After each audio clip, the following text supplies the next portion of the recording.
Hey, it's MK, and I am back with an off-the-board layout with you guys today, and today is Tuesday, so it is Technique Tuesday, and I'm going to use the technique of putting alphas as my background. So they're leftover alphas and whatnot. I'm going to be creating with these two Christmas photos from my Christmas of 3 years ago. I also have this baggie of leftovers that has a whole bunch of different manufacturers in it, all left over from previous layouts. I have these puffy stickers that I believe are from, well, I know they're from American Crafts, but I think they're a Vicky Bouton collection or a Heidi Swap. I cannot remember, you guys. I have these Simple Stories leftover pieces from their sticker book, and then my chipboard stickers, or my chipboard alphas, are from the My Mind's Eye. So I love doing layouts like this and using leftover little bits and pieces. This is the only pattern paper that I'm going to use to map my photos so they stick up off the page. And then I am just going to stick my alphas down. Now I fast forwarded this part quite a bit because there is a lot of thinking and logistics when it comes to trying to create a design with alphas. Now I also don't want it to be A, B, C, D, E, F, G all the way down my layout. I want it to be totally random. So I am starting at the beginning, going to the end, or starting at the end, going to the beginning, and then popping into the middle. And I'm hoping that I'm all over the place and you can't find words. And I don't make words. I also add the brackets and the asterisks in little bits and pieces that I felt like had too much of a gap. Now I want it to be gappy. But I don't want too much of a gap. So the reason why I picked this alpha set, one, I really do love it.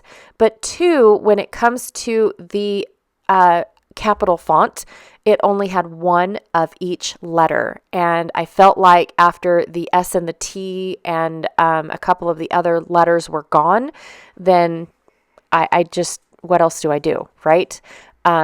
Yes, I could have made words up, but I really felt like they were gone. And then for the tiny alpha, you only got two of each letter. So I really felt like My Mind's Eye wanted you to buy multiples of these in order to get it to work. And I got mine. Oh, do you guys remember?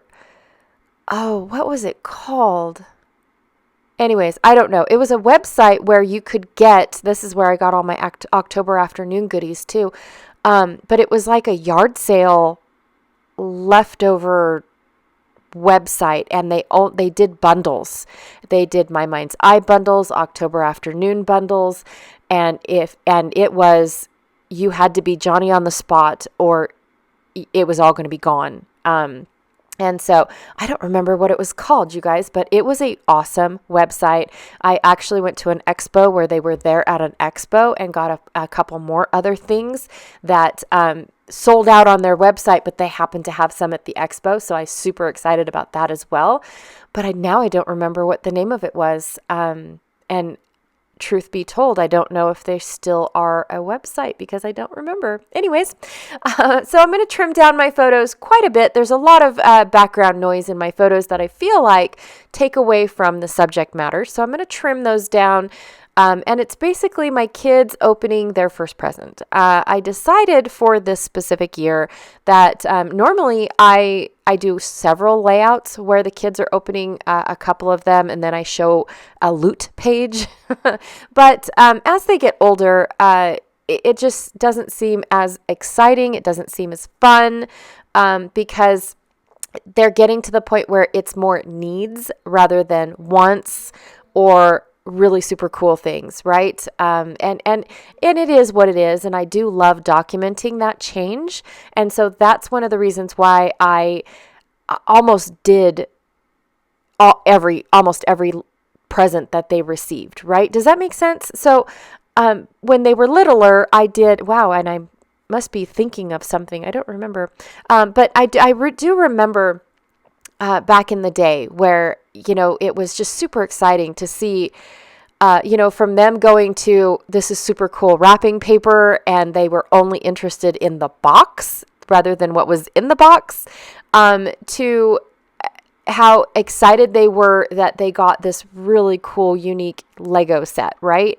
Or something to that effect. It's just, the change was so super cool. And now that they're older and now that it's moving more towards their needs rather than their wants, it just is a different type of change. It's a different type of, oh my gosh, how did you know I needed this? Even though well, you wrote it in the book, silly goose.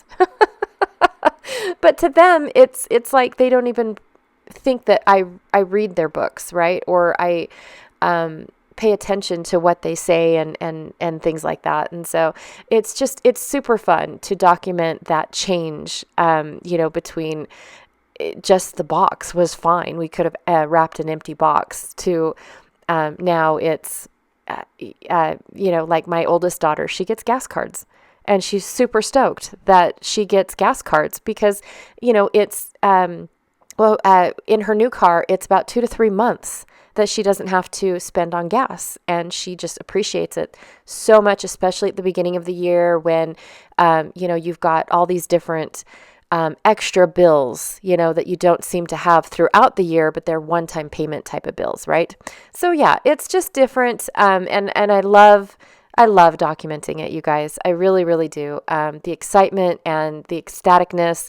I love documenting what time they wake up in the morning. We had one year, nobody was even awake until about 9:30, 10 o'clock. Nobody. I didn't even pay attention to what time it was. The grandparents called saying, "Hey, we're on our way over. I hope you have breakfast ready." And I'm like, dude, my kids aren't even up. Like, they're not even awake yet. And of course, here's my mom going, "What?"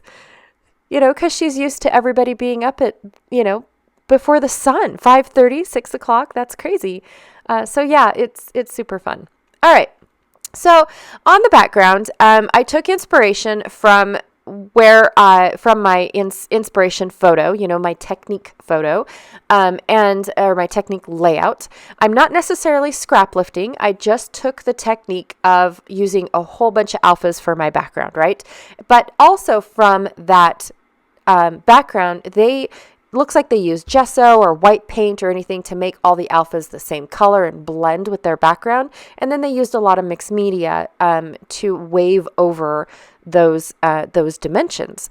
And so I thought, well, that would look really super cool. So I just took a gold and made a little sparkle go across my layout and underneath my photos and whatnot. I really didn't want to do a whole lot, but I also liked the idea of making my letters blend in a little bit more.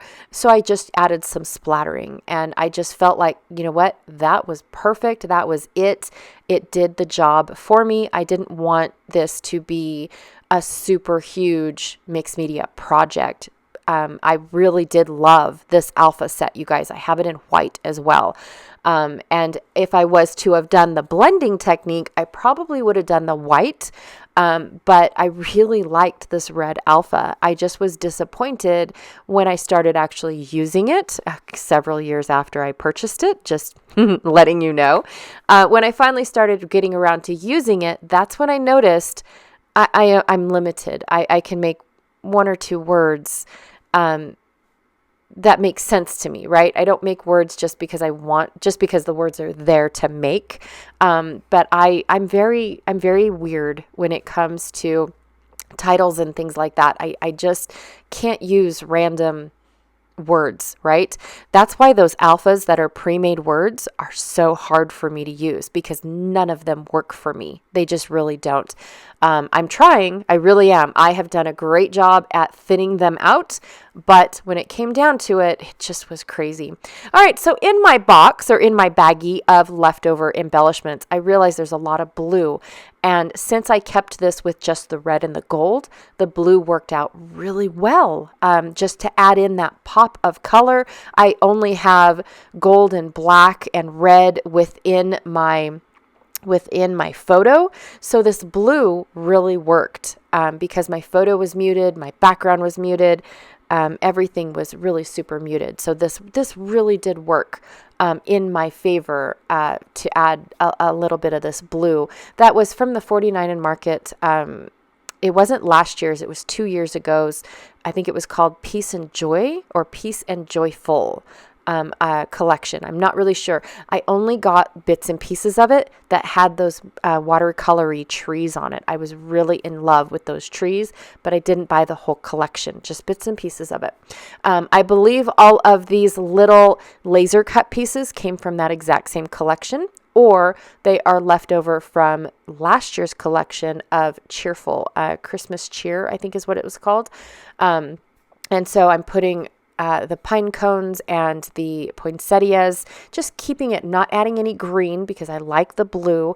I'm just really keeping it, muted except for that pop of blue. And then of course I added Christmas Day, and then I'm going to add a little bit of these gold stars that matched perfectly with the Distress Ranger ink that I used in that gold color. So I don't know if it's called antique gold. I don't remember, anyways, I'm not sure. It was the Ranger's Distress Metallic Gold is all I know. And then I'm going to take one of these little word stickers that just says, I believe it just says Merry Christmas on it. And yeah, that was it. I was going to add another one, and then I thought, no, I don't want to add another one. And I didn't end up using the other labels that I pulled out because I found that other blue tab that brought the blue over to the other page. And that's it for me today, you guys. I absolutely love doing this. I love using my alphas, my leftover alphas on a background page, you guys. It is one of my favorite techniques. I do keep the layouts, the inspiration layout, I keep that and others to keep reminding me. Now, I could just keep one pin in my Pinterest board of techniques. I could just keep one because then it's an inspiration, but I like keeping multiples because then you have different design ideas using your alphas as well. All right, you guys, so thank you so much for hanging out with me today. As usual, I have all of the links down below for Off the Board if you guys are interested in checking out other people that are playing along with crystal and using their pins and applying them into projects. All right, again, thank you so much, and I'll check y'all later. Bye.